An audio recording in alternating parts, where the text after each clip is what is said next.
ಭಗವದ್ಗೀತಾ ಅಧ್ಯಾಯ 6 ಧ್ಯಾನ ಯೋಗ ಶ್ಲೋಕ 44 ಪೂರ್ವಾಭ್ಯಾಸೇನ ತೇನೈವ ಹ್ರಿಯತೆ ಹ್ಯವಶೋಪಿ ಸಹ ಜಿಜ್ಞಾಸುರಪಿ ಯೋಗಸ್ಯ ಶಬ್ದಬ್ರಹ್ಮಾತಿ ವರ್ತತೆ. ಕನ್ನಡ ಅನುವಾದ. ಹಿಂದಿನ ಜನ್ಮದ ಅಭ್ಯಾಸದಿಂದಲೇ ಅವನು ತಿಳಿಯದೇ ಇದ್ದರೂ ಅದಕ್ಕೆ ಆಕರ್ಷಿತನಾಗುತ್ತಾನೆ. ಯೋಗವನ್ನು ಅರಿಯಲು ಬಯಸುವವನಾದರೆ ಅವನು ವೇದಗಳ ಕರ್ಮಕಾಂಡಗಳನ್ನು ಮೀರಿ ಸಾಗುತ್ತಾನೆ. ಅರ್ಥ: ಯೋಗ ಸಾಧಕನು ಹೊಸ ಜನ್ಮವನ್ನು ಪಡೆದಾಗ ಅವನೊಳಗಿನ ಸಂಸ್ಕಾರಗಳು ಅವನನ್ನು ಸ್ವಾಭಾವಿಕವಾಗಿ ಆತ್ಮಸಾಧನೆಯತ್ತ ಸೆಳೆಯುತ್ತವೆ.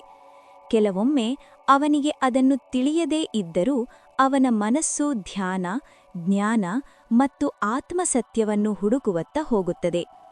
ಈ ರೀತಿಯ ಹುಡುಕಾಟದ ಮೂಲಕ ಅವನು ಕೇವಲ ಹೊರಗಿನ ವಿಧಿವಿಧಾನಗಳಿಗಿಂತಲೂ ಮೇಲಿನ ಸತ್ಯವನ್ನು ಅರಿಯಲು ಪ್ರಾರಂಭಿಸುತ್ತಾನೆ. ಈ ರೀತಿಯಾಗಿ ಹಿಂದಿನ ಅಭ್ಯಾಸವೇ ಅವನನ್ನು ಮತ್ತೆ ಯೋಗದ ಮಾರ್ಗದತ್ತ ಕರೆದೊಯ್ಯುತ್ತದೆ ಎಂದು ಈ ಶ್ಲೋಕದಲ್ಲಿ ಶ್ರೀಕೃಷ್ಣನು ಹೇಳುತ್ತಾರೆ.